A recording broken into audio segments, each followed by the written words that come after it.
Prime Minister actually put the India-US partnership in the context of the global situation, the changing global situation, and he said that the world is very keenly looking at both India and United States and their partnership. Partnership which has, as you are aware, been described as the defining partnership of this century. Partnership between two largest democracies of this world. And there was a general discussion on the global situation, the situation in Asia, situation in Indo-Pacific, in Asia-Pacific, elsewhere, and Prime Minister conveyed the fulcrum of India's foreign policy is to have good relations with all the countries, in particularly with our neighbors.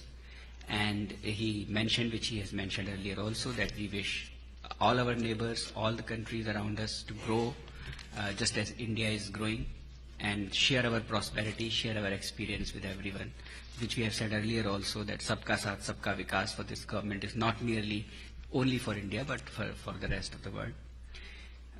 There was, of course, a strong focus on terrorism and cooperation in counter-terrorism.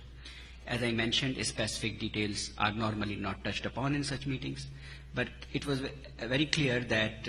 given the challenges that the two countries have faced and continue to face, and the rest of the world and the rest of humanity also faces from this global menace of terrorism, the discussions in the courtesy call by Secretary Tillerson on the Prime Minister touched upon how the two sides have cooperated in countering terrorism, and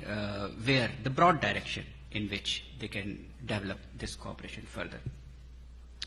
As far as the meeting of, or rather the call on by Secretary Mattis on the Prime Minister is concerned,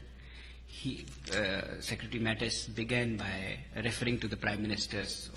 op-ed piece, which you would have all seen in today's Wall Street Journal. And he recalled that the Prime Minister has referred in that op-ed about no need for any hesitation in seizing the moment, seizing the opportunity which has presented itself before both the countries to consolidate, strengthen, deepen and expand this partnership,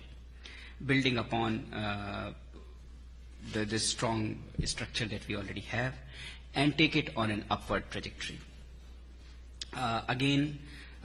broadly speaking, there was discussion about the situation in Indo-Pacific, the situation in Asia-Pacific, and it was mentioned in the conversation that as the two largest democracies, both India and United States believe in respect for international law and rule-based order and freedom of navigation, air, and uninterrupted communication.